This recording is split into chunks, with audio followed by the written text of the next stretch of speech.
The cold cut deeper than any blade, a piercing chill that seemed to freeze the very air in your lungs. But Arin Cade wasn't here for comfort. He was here for what lay buried beneath Antarctica's endless, unforgiving ice. For months, he'd chased rumors, deciphered coded transmissions, and bribed officials for a single forbidden satellite image. An image that showed the impossible. A perfect, symmetrical shape hidden under 2 miles of frozen wasteland. A pyramid darker than a starless night. As the transport aircraft's ramp lowered, a furious blizzard roared to life, a white wall of chaos. The wind howled like a starving wolf, tearing at his gear. For a moment, it felt like the continent itself was trying to push him away, to keep its secrets buried. Arin pulled his goggles down, his breath fogging in the frigid air. He took a step onto the ice, the crunch of his boots the only sound besides the storm. He wasn't just a treasure hunter. He was a seeker of truths others were too afraid to find. And this truth, this impossible structure, was the biggest one yet. Then, as if commanded by some unseen force, the blizzard's fury subsided. The curtain of snow and wind parted just enough, and there it was. Not a trick of the light, not a natural rock formation. Sharp, clean angles rose from the ice, a structure so vast it defied belief. It was a pyramid, but unlike any on Earth.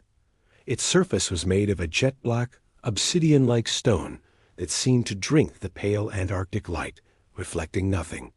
It was a void, a scar on the pristine white landscape. Legends whispered about this place. Some claimed it was a relic from a civilization that predated humanity by millions of years. Others swore it was never built by hands at all, that it had simply appeared. But Arin didn't deal in legends. He dealt in facts waiting to be uncovered. He came for the truth, and for the answers he knew were locked deep inside its silent, monolithic walls. Every instinct told him this wasn't just another ruin. This was a key. He spent hours circling the base, his instruments going wild. The stone wasn't just black. It was unnaturally smooth, without a single seam or crack from age. It was as if it had been formed yesterday. Finally, he found it, a perfectly triangular opening, almost invisible against the dark surface, humming with a faint, ethereal blue glow. It wasn't a door. It was an invitation into the abyss. With a deep breath, Arin stepped through the threshold. The transition was immediate. The biting wind vanished, replaced by a strange, resonant silence. The air inside was still and cool, but not freezing. The interior walls pulsed with that same blue light, a soft, rhythmic hum that he could feel in his bones, like the purr of a colossal, sleeping engine. And the walls, they were covered in symbols. They weren't Egyptian hieroglyphs or Mayan carvings. These were different, more complex, and they seemed to shift and ride at the edge of his vision, as if they were alive and reacting to his presence. Whatever built this place, it was watching. He followed a long, downward-sloping corridor, the blue light guiding his way. The humming grew louder, the energy in the air more palpable. The symbols on the walls flowed like water, rearranging themselves into new, unknowable patterns. Suddenly, the floor beneath his feet simply vanished. One moment he was walking, the next he was weightless, floating in a vast, cylindrical chamber. Gravity was gone. All around him, massive crystal rings began to rotate, spinning in opposite directions. They glowed with an intense energy before firing brilliant blue beams that crisscrossed the chamber in a deadly geometric dance. Antarctica's pyramid didn't rely on ancient tricks like poison darts or pressure plates. This was something else entirely.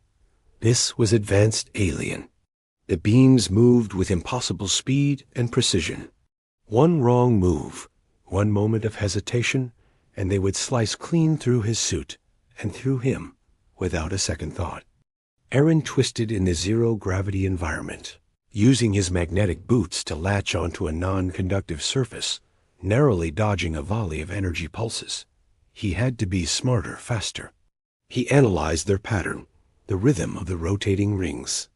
It wasn't random. It was a sequence, a complex lock. He timed his movements perfectly, pushing off walls and soaring through the gaps in the lethal light show, his heart hammering against his ribs. This wasn't just a trap. It was an intelligence test. After what felt like an eternity, he reached the far side, tumbling through another triangular opening just as the energy grid intensified behind him. He landed hard as gravity returned, finding himself in a new, even stranger space. A perfectly spherical chamber. The walls were polished to a mirror finish, reflecting his own image 1,000 times over.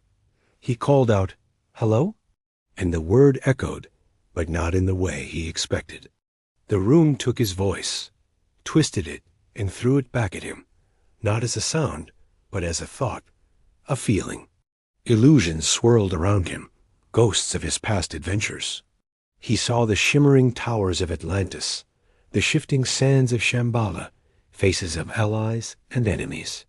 The chamber was amplifying his own mind, turning his thoughts, emotions, and even his memories into tangible projections. It was testing him, probing his psyche, searching for weaknesses. The pyramid wasn't just stone and machinery. It was a conscious machine, a powerful intelligence. He fought to control his mind, focusing on his purpose, on the cold, hard facts of his mission. He pushed back against the phantoms, refusing to let them distract or break him. The illusions flickered and died. The chamber fell silent.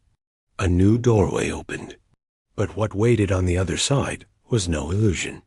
From the center of the next vast hall, a figure began to rise.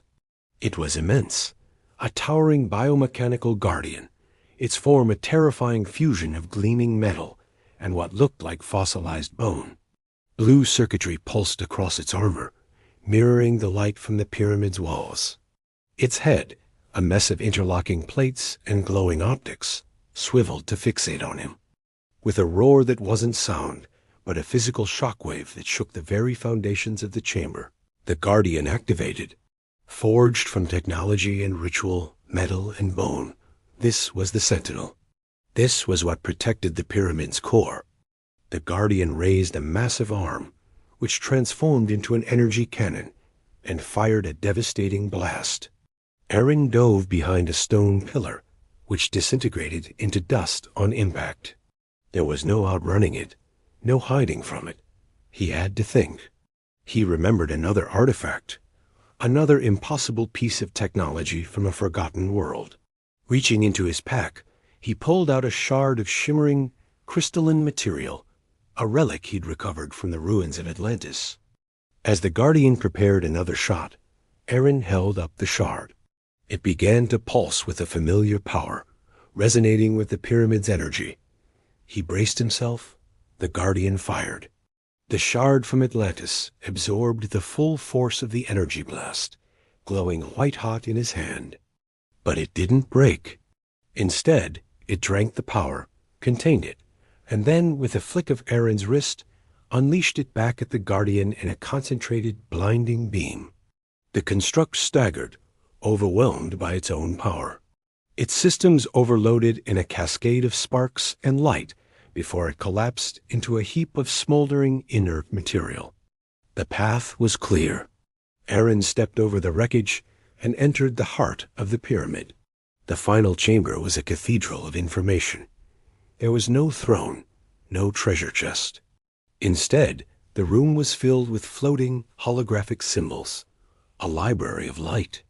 At the very center, suspended in a magnetic field, was a crystalline sphere, pulsing gently. It was an alien archive, a repository of unimaginable knowledge. As Arin approached, it reacted, projecting images into the air around him. He saw star maps of unknown galaxies, visualizations of Earth's geological history sped up over millennia, and ancient civilizations rising and falling. And then he saw it, a single complex symbol that connected them all. It appeared in the blueprints for the Egyptian pyramids, in the star charts of the Maya, in the power conduits of Atlantis, and in schematics for structures on worlds beyond the stars. It was all connected. He knew what he had to do. This archive was the missing piece, the Rosetta Stone for the universe. Reaching out, his fingers closed around the cool, smooth surface of the sphere. The moment he lifted it from its containment field, the pyramid screamed. Alarms, deep and guttural, thundered through the structure. The lights flickered from blue to a violent, angry red. The pyramid wasn't meant to be disturbed, its core never to be removed. As Arin seized the archive, the entire system began to shut down. Violently. The floor beneath him split open, revealing a churning abyss. The walls groaned as the structure began to tear itself apart. Ice and rock from the caverns above started to collapse inward. He had to get out. Clutching the glowing sphere to his chest, Arin sprinted, retracing his steps through the collapsing corridors. The zero-gravity chamber was now a chaotic vortex of debris. The echo chamber was imploding.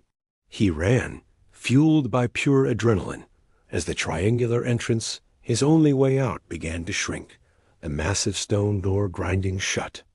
With a final desperate leap, he dove through the closing gap, tumbling out onto the snow, just as the entrance sealed with a ground-shaking boom.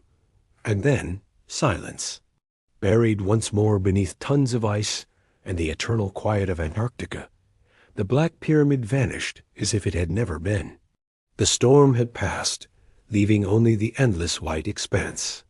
But in Arin Cade's hands, clutched tight against the cold, the alien archive glowed with a soft, steady light. He held the final piece of a puzzle that spanned civilizations and galaxies. And as new symbols swirled within its crystalline depths, it pointed him toward a new destination. A destination unlike any he had ever faced before. The hunt was far from over. Thanks for watching. If you enjoyed this adventure, make sure to like, subscribe, and hit that notification bell so you don't miss what happens next.